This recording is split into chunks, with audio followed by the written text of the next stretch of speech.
David. You can be confused, but you can take a step forward and go out.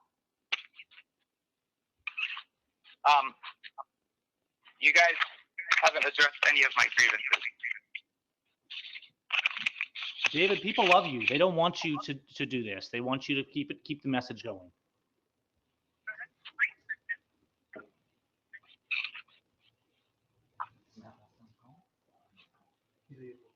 Well,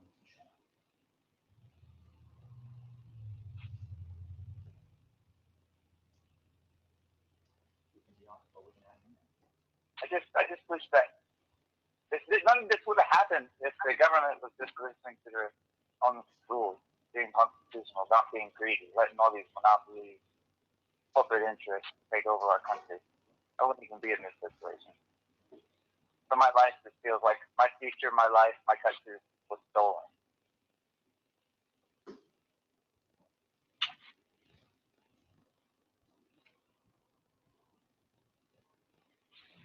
Chris-Anne, you still there? Yeah, I'm still here. David, you'll never know your future if you don't walk out of that room. You are accepting what they want you to believe if you don't walk out of that room. And you will never know the future that you have. You will never know the benefits that God has for you. You will never know the exceeding abundance that God will have for you. Yeah, okay. I have to do it for this is the problem. Americans, Christians don't listen to their God. He doesn't agree with you paying for all these atrocities and turning the other cheek. Just screaming your voices and you mouth people. You have to sometimes raise your arms. Learn to fight. That's why the First Amendment is first, David, so that you can fight with your voice. And you can fight continually. So stupid. They just wanted to drug me. All I needed was marijuana. You guys won't even let me have my marijuana.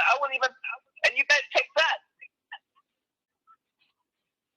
Ohio failed. That's where I'm from. Ohio failed, and so I still voted, but it didn't work. And then he told me to move, but you need money to move. And then you got to get a job. It's got to all come in play. It's hard. I tried before. I tried 8 years ago. I tried coming here in Oregon to get a job. Didn't work. Let us fight for you, David. Can you give us the opportunity to fight for you? Can I just admit that I didn't know who you were before this? Can I tell you that there are thousands and tens of thousands of people in America who didn't know who you were before this? Will you please? Yeah, they thought I was ISIS lover, and they just took satire and slandered me. Can you give us the opportunity to fight for you and with you? Can you give us the opportunity to do that? Don't take that opportunity away from us. Well, that's being selfish. That's being selfish. I don't want to stay anymore. I want to go. I want to go home. David, that's in God's hands, not yours. You need to put it in His David, hands. If you walk out that door, you are doing the most generous thing that you can do for future generations. Yes. If you walk out that door, you will give us the opportunity to help you. Hey.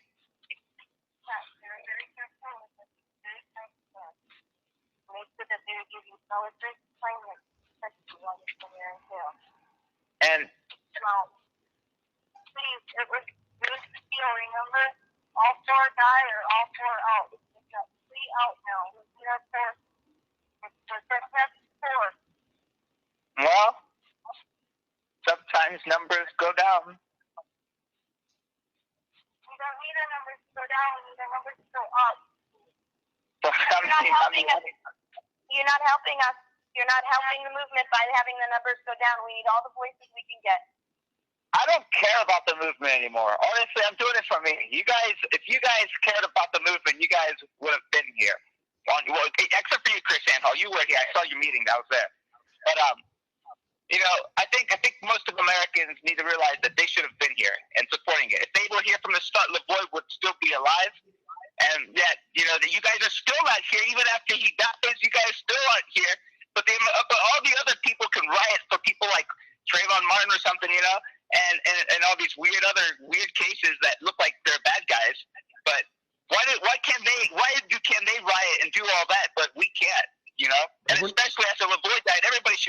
about it, not really doing anything. David, we're not Civil rioters. disobedience is a word that means you have to break the law.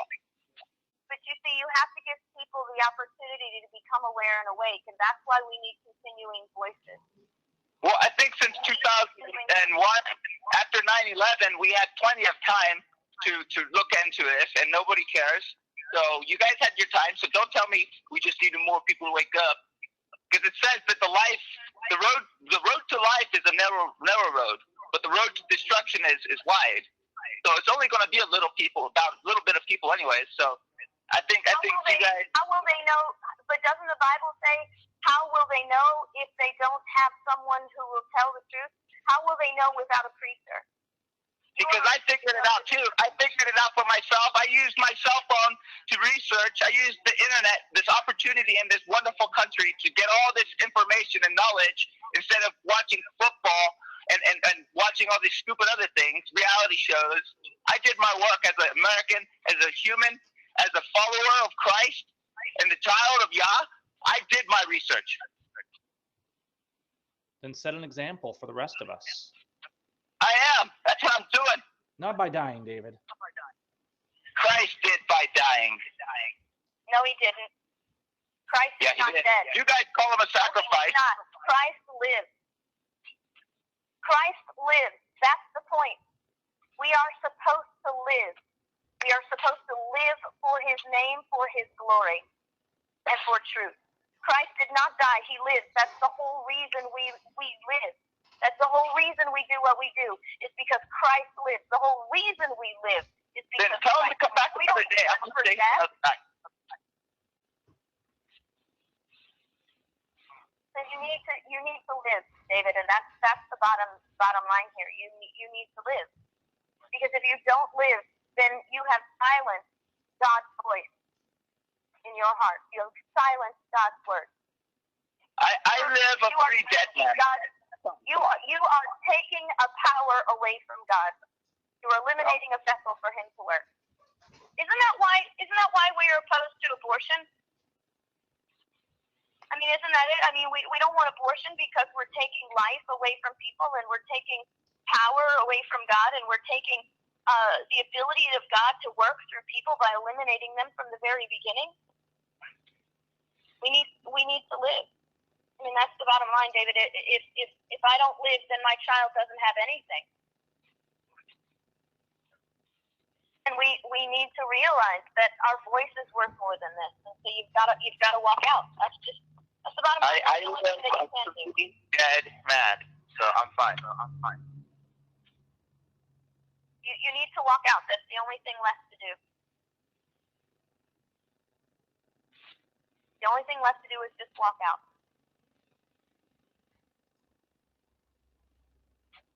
Because now when you walk out, the people will hear you. And when you walk out, they will hear your grievances, and we will be able to work and get them changed. This is not something that we can take a magic pill or an incantation to fix. That's not possible. It takes work. And the only thing left for you to do now is walk out of there so we can continue working. If you don't walk out of there, if you stay where you are, if you do not walk out of there and you stay where you are, then there's no more work to be done for you. And the conversation is over. We can't let the conversation be over, David. Don't end the conversation for them. Don't you want to be annoying? I mean, don't you want them to have to listen to you? There is a First Amendment zone. Don't you want them to have to listen to you? If you don't walk out of that room, they don't have to listen to you anymore. And we need you to walk out. We need you to walk out.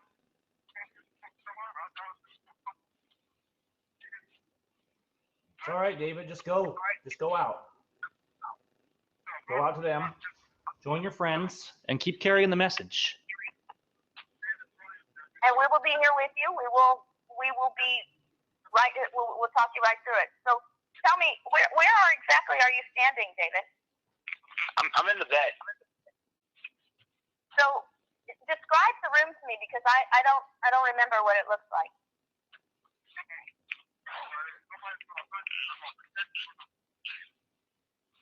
I'm enjoying my blanket right now. I'm just gonna chill here for a little bit. Down? Are you laying down or standing up? I'm laying down. So why don't you take the first move and just sit up? Just sit up, and then we'll take the next step. Are you sitting up yet? No. David, you gotta move, man. David, I have a message from Victoria. Why? Why are you guys saying I gotta move? You coming in on me now? No, David, no, listen. No, because you've gotta let your voice be heard. Your voice will not be heard if you're laying in that bed. David, listen to Victoria. She says, David, please do not die. I need to see you again. I care about you. I promise if you come through this that I will do everything I can for you, and America will not forget you. That's from Victoria. David, you don't need to be afraid of jail. You don't need to be afraid of the wicked. You just need to keep standing for peace. You just need to sit up and walk out.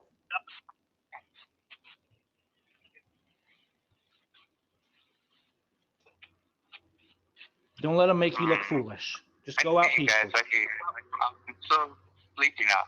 I'm just kind of laying here. There's a lot going through my mind, and I'm making so many decisions right now. And it's like, I'm just like disappointed at how long that Americans have been letting the government, betray them. I know. Yeah, well, they're chemically castrating everybody. They're basically they're poisoning all your children, altering your DNA, their hormones, and you guys keep letting it go on. And it's like you guys keep thinking that you can vote through this, but voting doesn't work. It's corrupt. No, right, because voting is not how we protect liberty. Voting is not how this works, David. Voting is the illusion. It's not how it works. What we're doing by standing up and speaking, what we're doing about making our voice continually heard, that's what works. But if you get silent, then there is no thing that you can do. So that's why you have to get up and walk out. I'm talking to FBI agent Mark, guys. Okay. I basically, Mark, I still don't feel safe coming out. I mean, you guys are telling me I'm safe, to get to you guys, and you guys will keep me all in there, but I don't want to be put behind bars. I don't want to take that risk. Man wasn't made to be put behind bars for standing up for his own rights. I haven't killed anybody. Well, I don't think that's a decision that is up for us to make. I believe that that's the decision that we put in God's hands. Off in my mind. It's Mark, come on. Look at the situation I'm in. You guys are trying to kill me. Well, I'm not gonna say that. I take that back. But you guys are putting me in a situation where, I might not even be able to walk out of here because you guys still haven't made a peaceful resolution. You're coming in here with force and intimidating me to come out. I'm not going to be intimidated. My peace hasn't been made. You guys haven't addressed my grievances. And that's the whole reason I'm here, is to protest against the government, to address my grievances. And that's constitutional. Okay, but David, they made the promise that you wanted them to make. They're allowing you safe and free passage out. No, the grievance is that I'm not even a bad guy. I shouldn't even have warrants out on me. You know what? So you give us the opportunity to fix that. You have to give us the opportunity to do that. They've given you free passage, David. You need to step up and take that step. You need to take that free passage. You guys are just telling me to surrender and take it to the. No, we're not. No, absolutely not, David. Did you hear me when we first started? I'm not